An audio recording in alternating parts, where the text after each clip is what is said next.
de la ciudad. A medida que se va filtrando información y se recogen pruebas, los allí presentes se dan cuenta de que han estado conviviendo con un asesino en serie.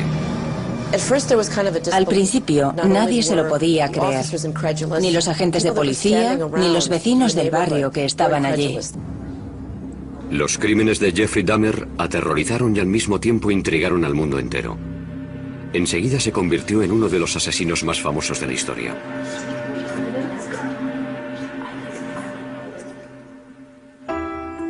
El hijo primogénito de Joyce y Lionel Dahmer nació en Milwaukee, Wisconsin, el 21 de mayo de 1960, poco antes de que se cumpliera su primer aniversario de boda. Lo bautizaron como Jeffrey. El día que nació Jeff fue un día muy feliz. Durante un par de meses todo era nuevo, distinto. Disfrutaba mucho y estaba feliz pensando en el futuro. Mientras su padre terminaba los estudios de química, Jeff se convirtió en un niño inteligente y cariñoso. Era un niño muy vital. Le gustaba luchar, correr y hacer gracias delante de la cámara. Le gustaba jugar y estar rodeado de otros niños. Era muy extrovertido. Jeff también era un niño tremendamente curioso. Le gustaba jugar con las cosas, tocarlas y estudiar su textura. Parecía que estaba en sintonía con su entorno. Simplemente quería saberlo todo sobre lo que le rodeaba. Pronto empezaron a fascinarle los animales. Una vez, cuando Jeff tenía 4 años, vio cómo su padre recogía los huesos de varios pequeños animales que habían muerto debajo de la casa. Los saqué y los eché en un cubo de metal para luego tirarlos todos juntos. Y al dar contra el fondo, hacían un ruido frío. Jeff cogió unos pocos y los echó también al cubo. Viéndolo así, parece que fue algo macabro, oscuro y siniestro. Pero he de admitir que no era más que curiosidad infantil. Lionel terminó los estudios tras doctorarse en química. Después la familia se trasladó a Ohio y se mudó 3 veces antes de echar raíces en una finca arbolada de más de 8.000 metros cuadrados en la localidad de Bath, a 1 hora en coche al sur de Cleveland. Entonces Lionel empezó a darse cuenta de que Jeff, que antes era tan sociable, se había convertido en un chico tímido y retraído. Parecía que no estaba a gusto con la gente. No se sentía cómodo. Para evitar que pensara en la mudanza, sus padres le regalaron un perro, Frisky, al que quería con locura. Con los conocidos, con el hijo de los vecinos y con su perro, estaba muy relajado. Pero en aquel entonces nos preocupaba que fuera tan tímido y que tuviera cierto complejo de inferioridad. El matrimonio pensó que su hijo necesitaba sentirse importante en la familia, así que le dejó elegir el nombre de su segundo hijo. Jeff le puso David. Lionel también le animaba a participar en actividades en las que se tuviera que relacionar con otros niños. Lo que intentábamos era aficionar a Jeff a distintas actividades, con la idea de que esa afición lo llevara a relacionarse con otras personas, a que interactuara de forma casi forzada. Los fines de semana, padre e hijo trabajaban en el huerto y criaban ovejas para competir con ellas en las ferias de una agrupación juvenil. Para conmemorar sus días de hortelanos, el joven Jeff le regaló a su padre una tarjeta que había hecho con un poema. En la parte de delante hay una foto mía comiéndome una mazorca de maíz y después Jeff puso una frase. Las cidras y las calabazas jamás se podrán comparar a un padre de pelo rizado tan fenomenal. Dice, poema de Jeff, te quiero muchísimo. Cuando Jeff tenía 10 años ingresaron a su madre porque tenía ansiedad. A partir de entonces el matrimonio de sus padres empezó a desmoronarse. Durante la adolescencia continuó sintiendo la misma fascinación hacia los pequeños animales, pero entonces empezó a interesarle cómo eran por dentro. Conozco una historia de la infancia de Dahmer. Fue a pescar con algunos amiguitos de Bath, Ohio. Todos los niños pescaron algo y cuando Jeffrey vio su pez, lo dejó en el embarcadero y lo abrió en canal. Y se quedó fascinado cuando vio lo que había dentro. Por otro lado, coleccionaba animales que encontraba muertos en la carretera. Cogía una bolsa de basura y se recorría las carreteras de campo de Ohio en busca de cadáveres. Jeff llevaba el animal que había encontrado al patio de su casa y allí, escondido entre los árboles, lo diseccionaba. Ahora estoy convencido de que aquello fue el principio de la espiral que lo llevó a hacer lo que hizo. Empezó en la pubertad, cuando tienes las hormonas a flor de piel. Se dedicaba a investigar cómo eran los animales por dentro, al mismo tiempo que se estaba desarrollando su sexualidad. Cuando era un adolescente, Jeff descubrió que solo le atraían sexualmente los hombres. Pero las fantasías en las que tenía relaciones con ellos se mezclaban con otras en las que los asesinaba y descuartizaba. Creo que tenía 14 o 15 años cuando empecé a pensar de forma obsesiva en la violencia mezclada con el sexo. Cada vez era peor. No sabía cómo contárselo a alguien, así que me lo guardé para mí. Una de sus fantasías consistía en tumbarse al lado de un hombre inconsciente. Un día, por primera vez, Jeff decidió convertir una de sus fantasías en realidad. Trazó un plan. Dejaría inconsciente a un vecino que salía a correr dándole con un bate y se tumbaría a su lado. Sin embargo, el día que salió a esperar a su víctima, el vecino no pasó por allí. Jamás volvió a intentarlo. Cuando Jeff estudiaba en el instituto, sus fantasías sexuales lo tenían traumatizado. Para olvidarlas, empezó a beber.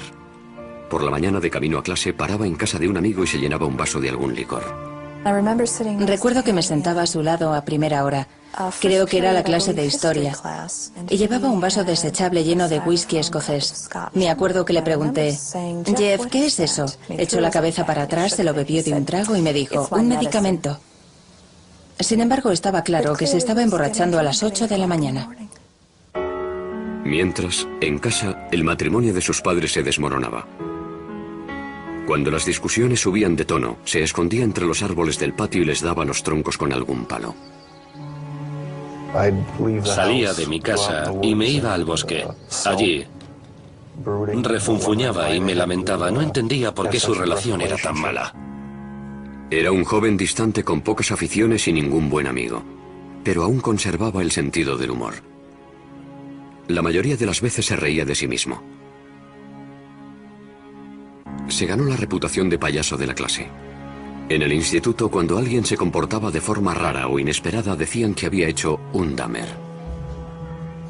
De repente ibas por el pasillo y oías a alguien gritar, chillar y correr. Era Jeff Dahmer, que iba corriendo moviendo los brazos y gritando, simulacro de huracán, todos a cubierto. En una ocasión, Jeff les cobró algo de dinero a sus compañeros a cambio de montar un espectáculo en el centro comercial. Una mujer estaba regalando muestras de pipas. Jeff se comió una, luego otra y luego otra. Se comportaba como un chico muy educado, como siempre. Entonces, de repente, las empezó a escupir y a decir a voz en grito, soy alérgico, soy alérgico. Después se fue corriendo. Durante el primer año de instituto, Jeff fue de excursión a Washington, D.C. Jeff dijo, tengo una idea, vamos a ver al vicepresidente. Y todos nos echamos a reír y le contestamos, sí, claro, al vicepresidente. Jeff se fue a una cabina, y cuando volvió les dijo que dentro de 2 horas lo recibirían en el despacho del vicepresidente Walter Mondale. Les explicó que éramos estudiantes de un instituto de Ohio y que estábamos haciendo un reportaje para nuestro periódico. Les dijo que íbamos a estar una semana en Washington y que si podíamos hablar con alguien del despacho del vicepresidente. Dahmer tenía mucha labia y consiguió que lo invitaran a él y a sus compañeros al edificio Eisenhower para conocer a Mondale. En clase, Jeff era considerado un estudiante modelo. Era muy educado con los adultos, vestía muy bien y trataba con mucho respeto a los profesores. También hacía los deberes. Sacaba sobresaliente cuando quería y otras veces se saltaba las clases porque no le interesaban. Sabía ser muy educado y tenía muy buenos modales. Respondía, sí señor, no señor, a los profesores. Poco a poco perfeccionó su habilidad para engañar a los que tenían autoridad sobre él, pero con el tiempo a Jeff dejaron de interesarle las notas y el instituto. Nadie sabía qué se le pasaba por la cabeza, porque no se abría a nadie. No tenía buenos amigos. Y a medida que íbamos pasando de curso, iba dejando a un lado la vida social. En ese instituto cercano a Bath, Ohio, Jeffrey se convirtió en un alcohólico y un marginado. Era objeto de burla del resto de los alumnos.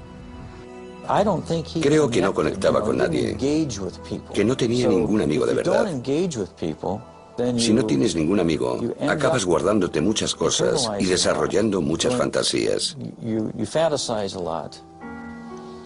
El siguiente paso es pensar que alguna de esas fantasías puede ser real. Y Jeff ya estaba listo para dar ese paso. Justo después de terminar el instituto mató a su primera víctima.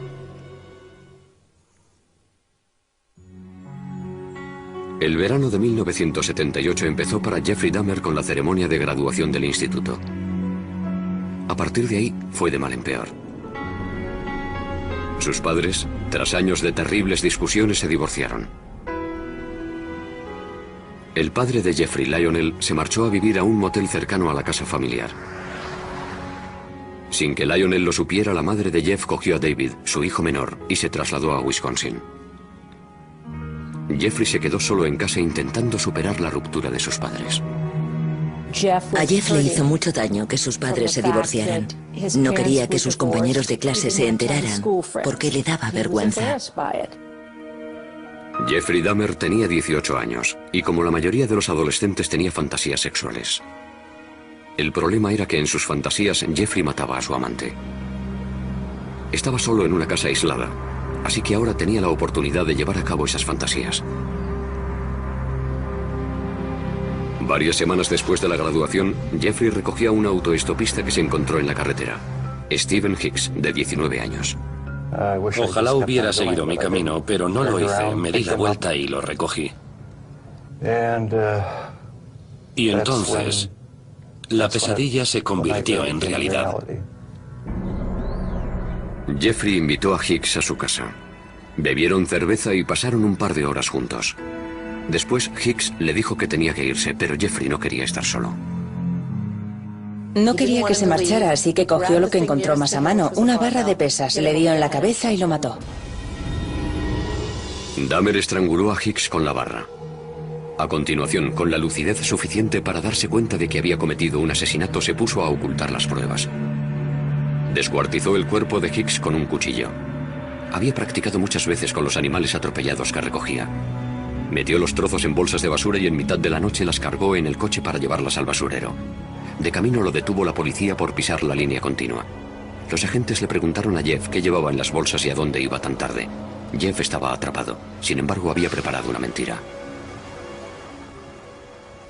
Les dijo, es basura, voy a llevarla al basurero. Y el agente no abrió las bolsas.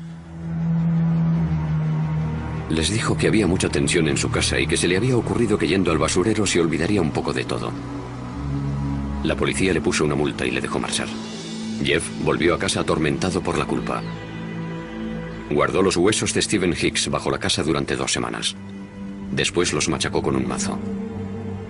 Luego fue tirando los fragmentos en círculo entre las hojas y la maleza detrás de la casa. Un joven de 19 años que por lo que sabemos era un buen chico, desapareció de la faz de la tierra. En agosto, el padre de Jeffrey se pasó por la casa. Le pregunté, ¿dónde está tu madre? ¿Dónde está Dave? Y me contestó, se han ido. Yo le dije, ¿qué quieres decir con eso? Que se han marchado, se han ido. El padre de Jeff volvió a la casa y animó a su hijo a que se buscara un trabajo. Pero a él no le interesaba. Se pasaba el día bebiendo y hasta lo arrestaron por embriaguez. Lionel llevó a su hijo a las reuniones de Alcohólicos Anónimos y a un psicólogo. No le sirvió de nada. Nada podía borrar la violencia y el terror que aquel primer asesinato había grabado en su mente. Parecía que solo encontraba consuelo en el alcohol. A finales del verano, Jeff seguía en paro. Así que Lionel le sugirió una alternativa, la universidad, y apuntó a Jeff en la Universidad Estatal de Ohio. Para cualquier novato es duro adaptarse a la vida universitaria, pero si encima has matado a alguien, lo has descuartizado y has esparcido parte de sus restos por tu casa, debió de ser duro. Jeff se pasó el primer trimestre completamente borracho. Vendía su sangre a los centros de plasma para sacar dinero para cerveza. Como era de esperar, Dahmer suspendió todo y volvió a casa. Le dije, Jeff, se te están cerrando muchas puertas. Quizá puede que el ejército sea lo que necesites. Jeff aceptó la decisión como todas las demás que habían tomado por él y se alistó. Tras finalizar la instrucción básica, lo enviaron a un hospital militar de San Antonio, Texas, donde lo prepararon para ser personal médico de campaña. Allí, Dahmer aprendió mucho sobre anatomía humana. Por primera vez en su vida, le emocionaba lo que estaba haciendo. La disciplina y la instrucción le vinieron bien. Cuando llevaba 6 meses en el ejército, su cuerpo enclenque había pasado a ser enjuto y fuerte y pasó de ser tímido y retraído a ser un hombre extrovertido. Sin embargo, este cambio fue pasajero. El ejército lo destinó a Alemania, donde Jeff volvió a caer en la bebida. Sus superiores se dieron cuenta y lo licenciaron antes de tiempo. Jeff se marchó directamente a Miami Beach sin comunicárselo a su familia. Encontró trabajo en una sandwichería y se instaló en un motel. Cuando se gastaba tanto en bebida que no podía pagarse la habitación, Jeff empezó a dormir en la playa. Una noche, una rata enorme se le subió encima y Jeff se llevó un susto tremendo. Aquel día nos llamó y nos dijo que necesitaba dinero. Le dije, no te mandaré dinero, pero sí un billete de avión para que vuelvas a casa. Fui a recogerlo al aeropuerto de Cleveland y llegó con una sonrisa en el rostro. Pero cuando me acerqué a él, me di cuenta de que no sonreía de felicidad, sino porque estaba ebrio. Lionel intentó ayudar a su hijo alcohólico. Intentamos que fuera un psicólogo. Lionel lo llevaba en coche hasta la consulta y veía cómo entraba por la puerta.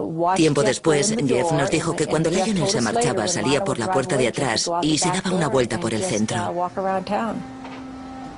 Sin saber qué más hacer, Lionel mandó a Jeff a vivir a una localidad cercana a Milwaukee con su abuela. Jeffrey estaba más unido a su abuela que a nadie en el mundo.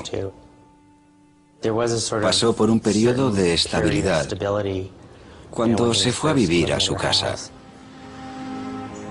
Jeff hizo un esfuerzo por encarrilar su vida. Dejó de beber, comenzó a ir a la iglesia y luchó contra su tendencia homosexual que él creía inmoral, lo que al final le llevó a fantasear una vez más con el asesinato. Encontró varios trabajos, primero en un banco de sangre y después en el turno de noche de una fábrica de chocolate. Sin embargo, este estilo de vida, de ir a la iglesia y vivir con rectitud, como él lo llamaba, no duró mucho. Cuando llevaba 3 años viviendo tranquilamente en casa de su abuela, Jeff tuvo que enfrentarse a sus miedos. En la biblioteca, un hombre le entregó una nota en la que le ofrecía favores sexuales. Dahmer le rechazó, pero años después dijo que aquella nota fue un punto de inflexión. Le despertó los deseos sexuales que había reprimido. Quería la compañía de otro hombre sumiso que colmara su apetito sexual, pero no le interesaban las necesidades de nadie más. Jeffrey encontró un compañero sumiso perfecto. Robó el maniquí de una tienda. Lo tenía guardado en el armario y lo sacaba para masturbarse encima de él. En ese momento, Dahmer ya barajaba la idea de tener una pareja a la que pudiera controlar totalmente. Su abuela lo encontró y le insistió para que lo tirara. Las noches que libraba, Jeff se dedicaba a conocer el ambiente gay de Milwaukee. Curioseaba en los sex shops e iba a las saunas. Las saunas eran perfectas para aquellos hombres que buscaban relaciones sexuales anónimas. Para que sus parejas fueran sumisas, Jeffrey les echaba somníferos en la bebida. Lo único que le estimulaba y le excitaba de verdad era que su pareja no tuviera voluntad. Cuando se quedaban inconscientes, se tumbaba a su lado y le escuchaba los sonidos que emitía su cuerpo. Los latidos del corazón, el estómago. Sin embargo, aquellas experiencias se terminaron de repente cuando un hombre sufrió una sobredosis y estuvo una semana ingresado. Le pidieron a Jeff que no volviera por allí. Pronto descubrió los bares y discotecas de ambiente de Milwaukee que se convirtieron en el coto de caza favorito del asesino.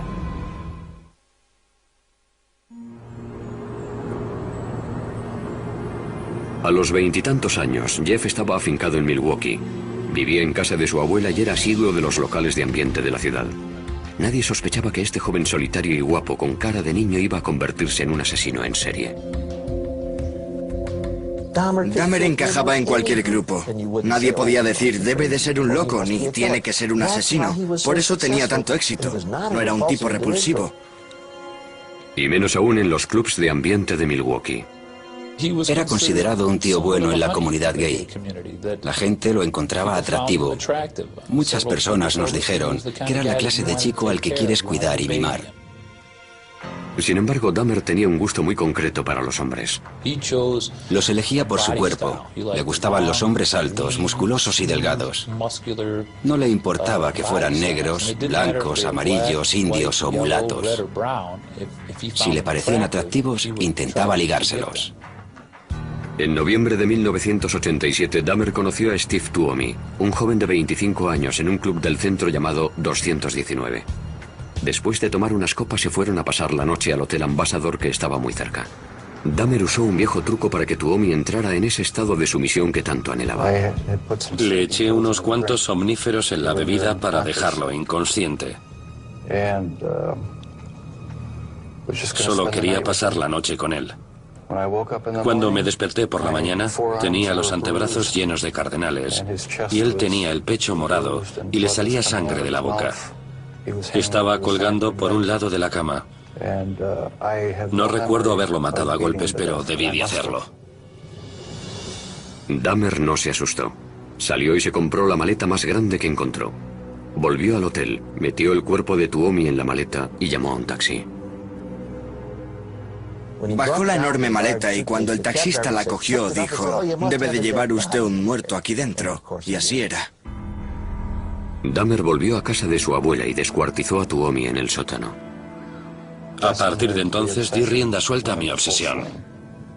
Decidió que tras haber matado a una segunda persona, no volvería a intentar controlar sus deseos, que permitiría que controlaran sus actos por completo, que cedería ante ellos.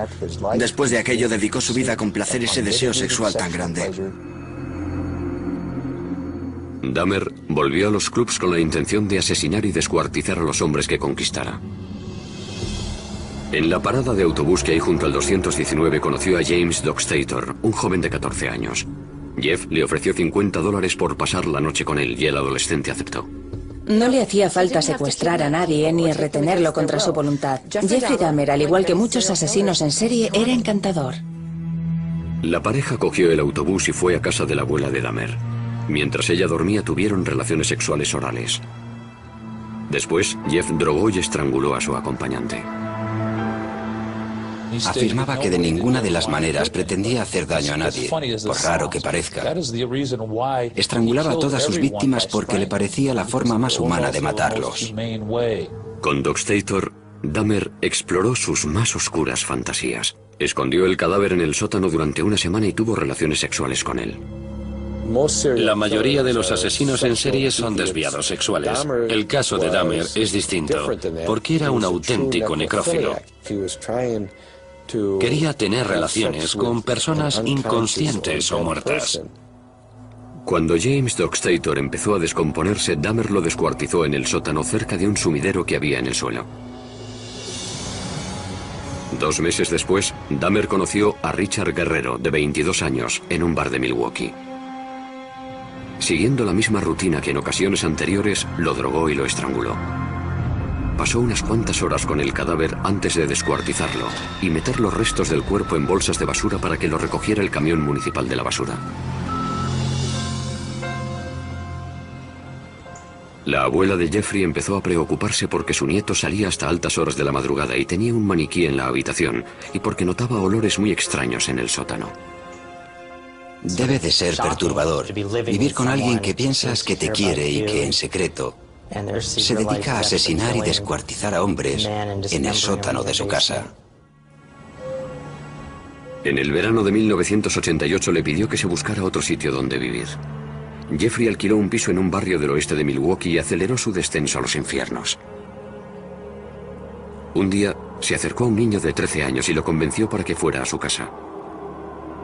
Lo acarició y el niño se asustó y se fue corriendo. Dahmer fue condenado por agresión sexual. Pero los asesinatos seguían siendo su secreto. Le condenaron a 1 año de cárcel en 3er grado. Podía salir a trabajar en la fábrica de chocolate, pero tenía que pasar las noches en la cárcel. 10 días antes de que se hiciera efectiva la sentencia, Dahmer actuó de nuevo. Conoció a Anthony Sears en La Cache, un club de ambiente, y lo mató. Momificó la cabeza y los genitales de Sears y los guardó en la taquilla de su trabajo. Lionel Dahmer seguía preocupado por lo mucho que bebía su hijo. Escribió al juez solicitando que lo incluyeran en un programa de rehabilitación para alcohólicos. Lionel tenía serias dudas sobre las posibilidades de Jeff cuando saliera a la calle. No lo enviaron a ningún programa y Jeffrey terminó su condena 2 meses antes de lo previsto. Se trasladó a otro barrio humilde de Milwaukee. El alquiler de los apartamentos Oxford era barato y además estaban cerca de los clubs de ambiente. Estaba solo otra vez, así que era libre para alimentar su implacable apetito sexual. 3 semanas después de ser puesto en libertad, Dahmer empezó una orgía de muerte que duró 1 año. Elegía a algunas personas porque nadie las iba a echar de menos o porque llevaban un estilo de vida muy loco. Nadie se dio cuenta de que más de 1 docena de chicos jóvenes había desaparecido. No aparecía ningún cadáver, ni se vivía un clima de miedo en la ciudad. Una vez que comenzó aquella matanza, le dedicó todos sus recursos económicos, tiempo, dinero, esfuerzo, deseos, emociones y pensamientos. Era su mundo secreto. Asesinaba a la gente y la mantenía a su lado. Durante aquella orgía de muerte, Jeff mató a 13 hombres, aunque uno de ellos estuvo a punto de escapar. Dahmer había drogado a Conerak Shintason Fon, un adolescente de 14 años, hermano del niño del que había abusado el año anterior. Mientras Conerak dormía, Dahmer salió a buscar más bebida, y cuando aún no había vuelto, el chico se despertó. Salió tambaleándose a la calle, desnudo. Una vecina, al verlo, llamó a la policía. Milwaukee Emergency Operator 71. Okay, hi, I'm on 25th and State, and this is young man. He is butt naked. He has been beaten up. He is very bruised up. He can't stand. He's study fall out. He is butt naked. He has no clothes on. He is really hurt. Cuando llegó la policía, Dahmer ya había vuelto de comprar cerveza, y al igual que había hecho con la policía de Bath tras su primer asesinato, urdió una astuta mentira. Nada más llegar, interviene y dice que el chico es su amante y que simplemente está borracho, que se lo lleva con él a casa. Llevó a los agentes a su casa y les enseñó las Polaroids que le había hecho al adolescente, las cuales, según él, demostraban que tenían una relación. La policía pensó que el joven de 14 años era mayor de edad y lo dejó con Dahmer. En el informe dijeron que había sido una pelea de amantes. En cuanto los agentes se marcharon, Dahmer asesinó al chico. Los cuerpos se iban amontonando en el piso de Dahmer. Se compró un bidón de 215 litros y lo llenó de un potente ácido para disolver en él las extremidades y los torsos. Después de varias semanas en el ácido, los restos humanos se convirtieron en lodo, que tiró al retrete o por el desagüe de la bañera. Por otro lado, Jeffrey separó la piel de los huesos hirviéndolos en la cocina. Un olor extraño y ácido a muerte invadió el edificio. Muchos de los inquilinos detectaron que el olor procedía de la puerta de Dahmer. Recuerdo que le dije a mi marido, no sé qué estará preparando Jeff, pero es rarísimo. Jeff nunca compraba verdura, así que me preguntaba qué estaría cocinando, porque olía a callos. Los callos tienen un olor muy particular y desagradable. A Dahmer le asustaba estar solo. No quería que sus parejas le dejaran, ni después de haber muerto. Descuartizaba a sus víctimas y les sacaba varias fotos a lo largo del proceso que luego guardaba. Además, conservaba partes de dichas personas como trofeo. Una cosa llevaba a la otra. Cada vez tenía que hacer cosas más extrañas para satisfacer mis instintos. Diseñó un santuario con huesos del esqueleto y calaveras, pero aún no había encontrado a su compañero perfecto. Un hombre totalmente sumiso que estuviera vivo y no se descompusiera. A algunas de sus víctimas, cuando aún estaban vivas, les hizo un pequeño agujero en el cráneo con un taladro y les inyectó ácido en el cerebro. Quería que siguieran con él, pero que apenas tuvieran control sobre su cuerpo y que no pudieran hablar. Según Dahmer, ninguno de estos zombies experimentales sobrevivió más de un día. Puede que en un último intento por mantener a esos hombres a su lado, empezara a comérselos. De este modo, sentía que eran una parte permanente de mí. Además, tenía curiosidad por saber cómo sería. Sentía que iban a convertirse en parte de mí. Comérmelos me producía placer sexual. A lo largo de ese año en el que cometió tantos asesinatos despiadados, Dahmer seguía comportándose con aparente normalidad. En este vídeo que se grabó en Acción de Gracias en casa de su abuela, Dahmer habla tranquilamente con su padre. Well, you're looking good. Grandma was saying that she thought that you got quite a bit thinner, but you look fit. I don't know. Well, I've been surviving mostly on McDonald's food. It's just so much easier just to pop into the restaurant. But yeah, like I've said before, it gets too expensive, and it does. I have to start eating at home more. Es increíble que pudiera sentarse allí y actuara como si no hubiera hecho nada, con la chaqueta puesta y hablando con entusiasmo de su trabajo. Muy inteligente. Es impresionante lo que un ser humano puede ocultarle a otro ser humano. A pesar de que a los que le rodeaban les parecía un hombre normal, pronto saldría a la luz la vida secreta de Jeffrey Dahmer.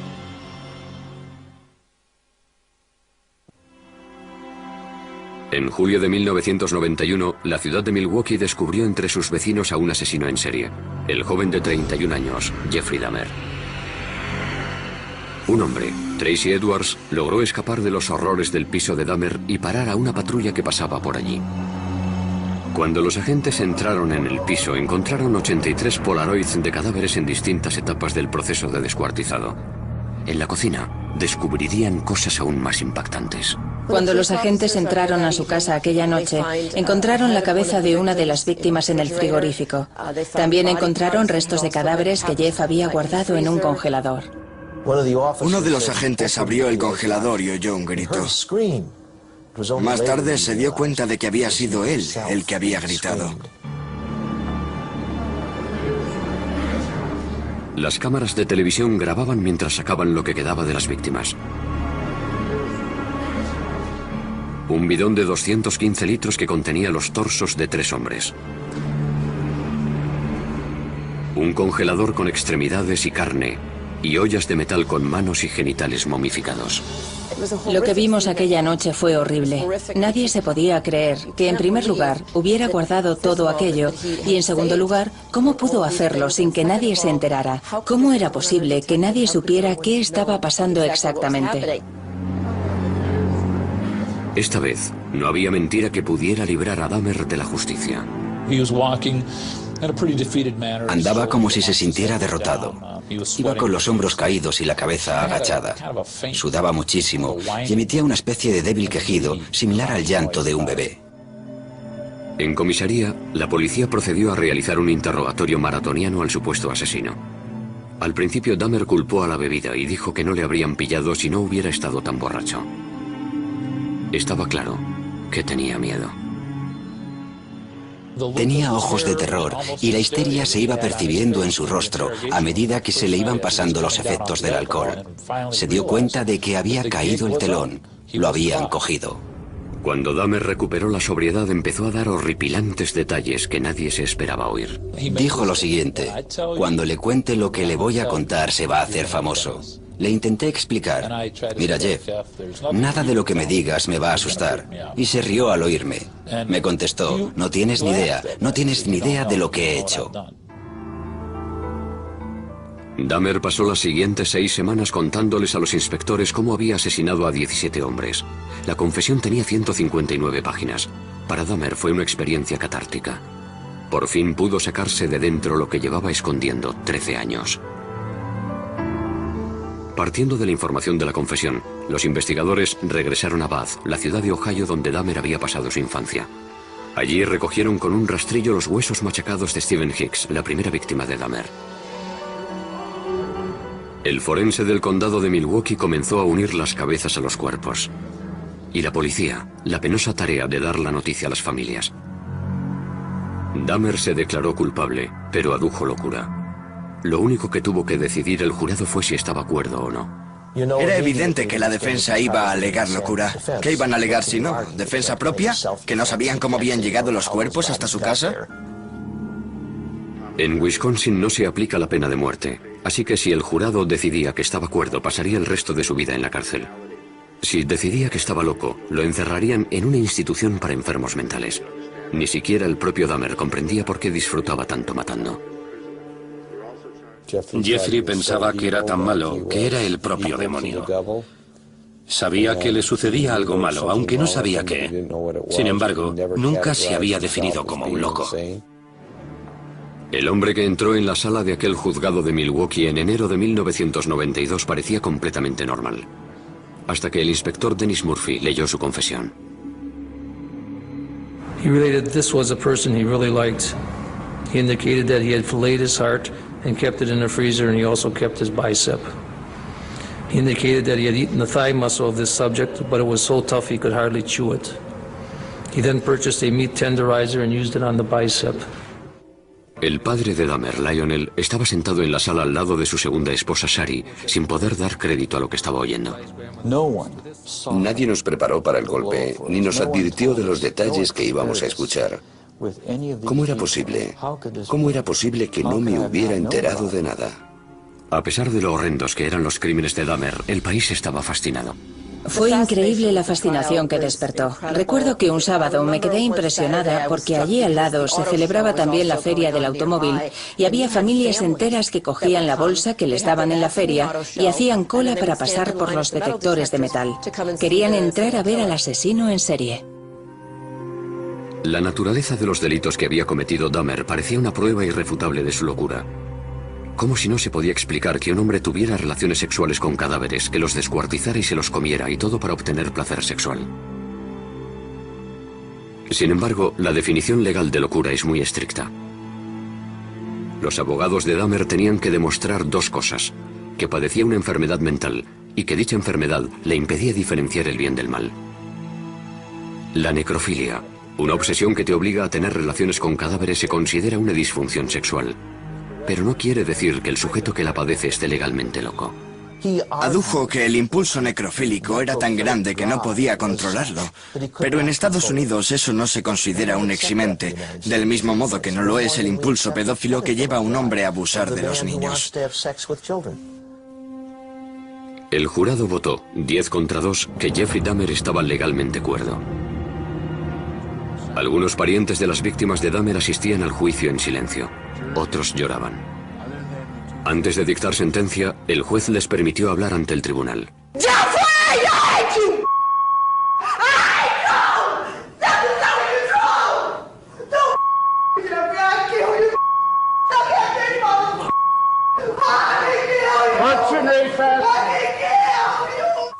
Una vez que se restableció el orden, Dahmer habló en público por primera vez. I feel so bad for what I did to those poor families, and I understand their rightful hate. I have seen their tears, and if I could give my life right now to bring their loved ones back, I would do it. I am so very sorry. Muchos dudaron de que la disculpa de Dahmer fuera sincera.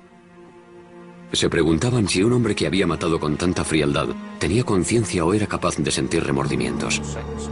El juez condenó a Dahmer a 937 años de cárcel. Pero el suplicio solo duró unos pocos años.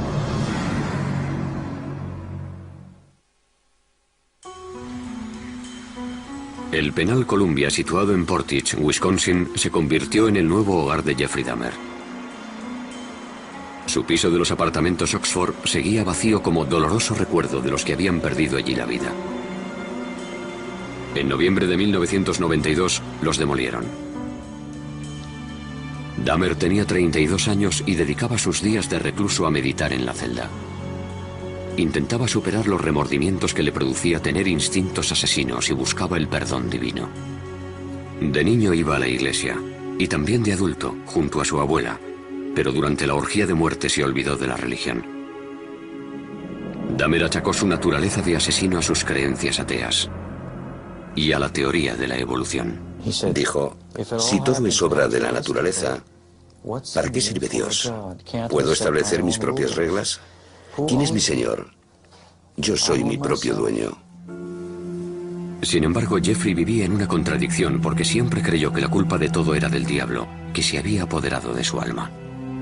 El asesino en serie se planteó entonces qué le pasaría cuando muriera y decidió que quería ser bautizado. En abril de 1994, el sacerdote de la prisión llamó a Roy Radcliffe, ministro evangelista, para que hablara con el recluso. Era una persona muy simpática. Yo siempre tuve la impresión de que estaba hablando con un niño pequeño que tenía el cuerpo de un adulto. Se interesaba y se emocionaba mucho con las típicas cosas que le gustan a los niños. Un mes después, en el centro médico de la prisión, Dahmer fue bautizado en una bañera de hidromasaje.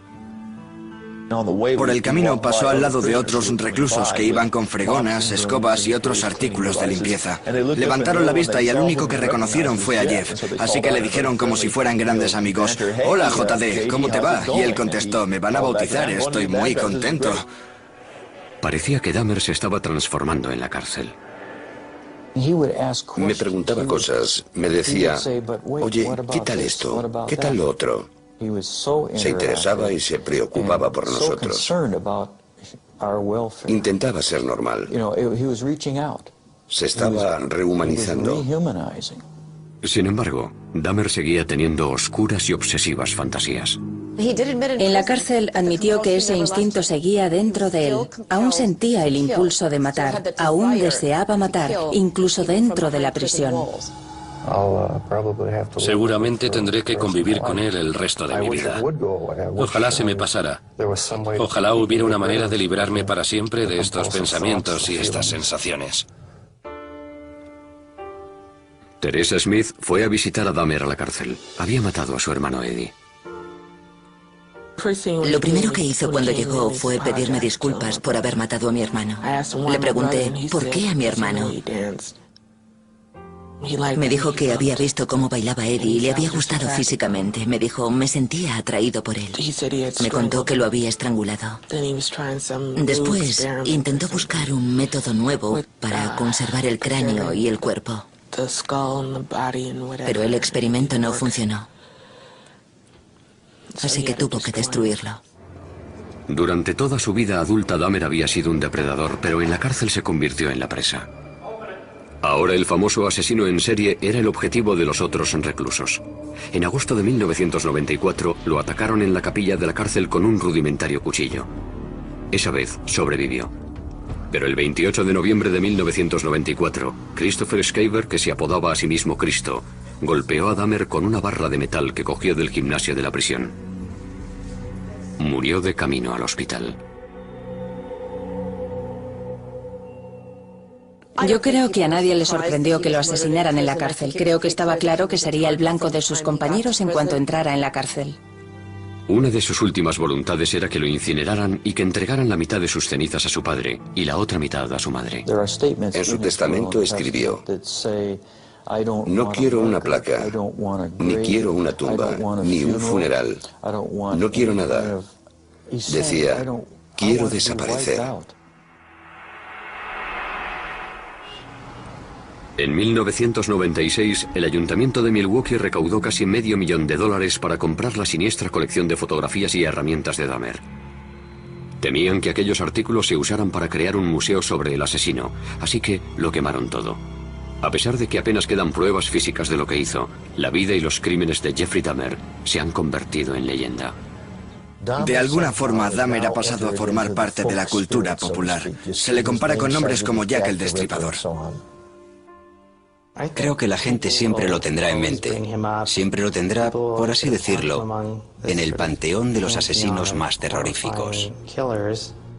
En 2002, el director David Jacobson estrenó Dahmer, el carnicero de Milwaukee, una película basada en la vida de Jeffrey. Jacobson pretendía mostrar al espectador el lado más normal del asesino.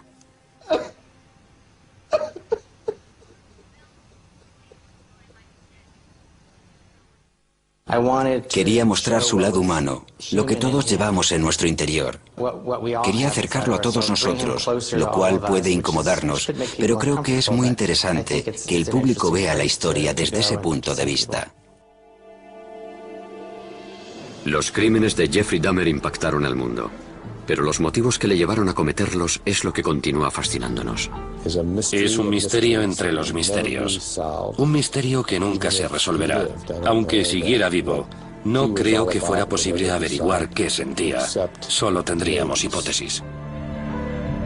Eso es lo que le parece más inquietante a la opinión pública. Queremos saber quiénes son estas personas. Nos gustaría ser capaces de identificarlos, de reconocerlos cuando vayan por la calle, pero no sabemos quiénes son. Eso es lo que aprendimos de Jeffrey Dahmer, que nunca se sabe.